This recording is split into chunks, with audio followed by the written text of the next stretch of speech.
Hi, this is John Clark from LifeToSuccess.com. In this video, I am going to be addressing a question that I got from one of our subscribers on Life to Success. The statement goes like this: I really work hard at my job, but sometimes I think I'm being taken advantage of. What do I do?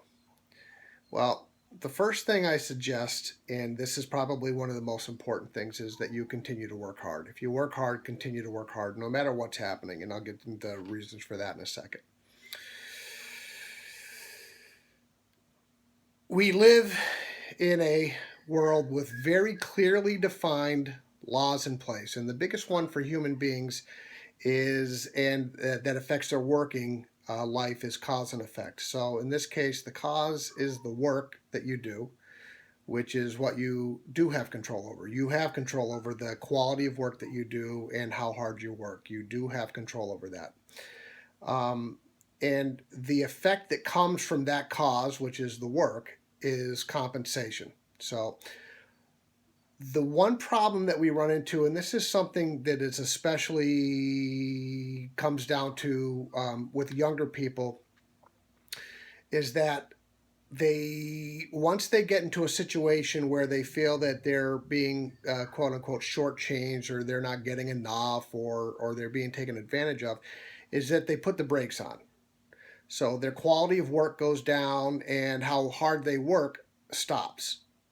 Now, the problem that arises with this is that that has a negative effect on them, and they will definitely, if they think they have problems the way it is, if you hold back your work and stop working hard, then you'll have even more problems, and you could end up getting fired because of that situation. So what do you do? When we start to concentrate on what we're not getting, that starts to cause a drag on you and your efforts. It's just a natural thing. So when we concentrate on what we do, which is our work and the results, and we concentrate and we work hard and we do the job to the best of our abilities, here's the results will inevitably happen without fail. It just will.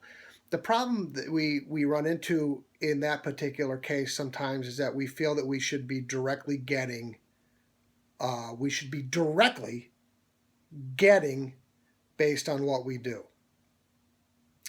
So here's what happened. Here, I'll run this down real quick, a quick example. So let's just say you're doing a job, and you just feel that you're working hard, and you're just not seeing anything from the efforts that you have. Now, I equate that, and I've had it in several other videos, and I'm sure in future videos it'll be the same thing. The work that you do and the effort that you put in is like planting seeds. So when you do hard work, you're planting seeds, and those seeds will grow. The problem is if we don't feel that the seed is growing fast enough, we start to uncover that seed, and we expose it to sunlight. We expose it to all sorts of stuff that can cause it to stop growing, and then we get frustrated, and then the garden never grows. So the key is just know that the work you do, the effort that you put in, at some point down the road, you will get to a spot where you get rewarded for those efforts. Plain and simple. Doesn't matter where it comes from, doesn't matter who it comes from. All that matters is that you do what you can. So let's take a look at the law of compensation. And I think when you really understand how the law of compensation works, I think that sometimes that really does do an attitude adjustment as far as what you're doing and how you're doing it. So let's look at the law of compensation. The law of compensation has three components. Number one is the need for what you do. Okay, so if you're getting paid any amount of money, whether it's minimum wage or less than minimum wage or more than minimum wage or whatever, there is a need for what you do. Okay, so if you're getting paid for something, there's definitely a need for what you're doing. Number two is your ability to do that job. So your ability, do you do it well? Do you do it half-ass? Is it a good quality work? Those things all go into number two, your ability to do your job. Then number three, and the most important one, is how easy or difficult is it to replace you. So let's take a look at a brain surgeon. Brain surgeon has minimally he's fulfilled high school requirements. He's gone to college. Last I knew, doctors went to school for 8 years. I'm sure there are some disciplines that require even more training than that, and also continuous training because the medical industry is constantly having innovations and so forth. Uh, so you got someone who's willing to pay the price. There's definitely a need for a brain surgeon. Are you going to go to the best brain surgeon, or are you going to go to the low end brain surgeon? You want the best brain surgeon. So their ability to do their job is going to be found out very quickly.